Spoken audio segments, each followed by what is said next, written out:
अस्सलाम वालेकुम नाजरीन, में गुफरान बिन याकूब कासमी। नाजरीन, उत्तर प्रदेश के अयोध्या में राम मंदिर बनकर तैयार हो चुका है और उसके प्राण प्रतिष्ठा की तकरीब भी खत्म हो गई है।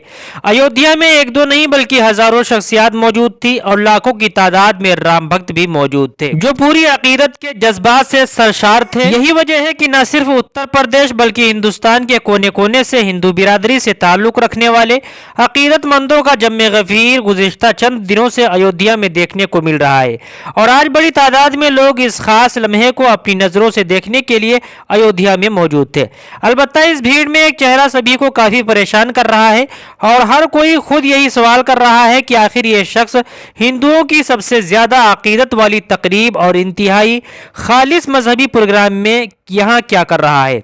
दरअसल ये सवाल ऑल इंडिया इमाम ऑर्गेनाइजेशन के चीफ डॉक्टर उमर इलियासी के बारे में पूछा जा रहा है। एक सवाल सैयद शाहनवाज हुसैन के बारे में पूछा जा रहा है, चूंकि ये दोनों अयोध्या में राम मंदिर प्राण प्रतिष्ठा की तकरीब के दौरान मौजूद थे। जब मौलाना उमर इलियासी से इस सिलसिले में पूछा गया तो उन्होंने जवाब देते हुए कहा कि यह बदलते भारत की तस्वीर है।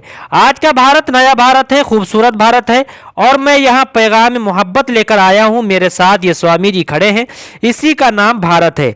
हमारे पूजा करने के तरीके ज़रूर अलग हो सकते हैं, हमारे अकायद ज़रूर मुख्तलिफ हो सकते हैं, लेकिन हमारा जो सबसे बड़ा मजहब है वो इंसान और इंसानियत का है। हम सब मिलकर इंसानियत को बरकरार रखें। दूसरी अहम बात यह है कि हम सब हिंदुस्तानी हैं और जब हम हिंदुस्तानी हैं तो हम सबको चाहिए कि इस मुल्क को मजबूत करें। अलबत्ता आज का जो पैगाम है वो मोहब्बत का पैगाम है। बहुत नफरतें हो गई, बहुत रंजिशें हो गई, बहुत लोग मारे गए, बहुत सियासत हुई। अब हम सबको मिलकर हिंदुस्तान और हिंदुस्तानियत को मजबूत करना है। अखंड भारत बनाने की सिमत में हमें आगे बढ़ना है।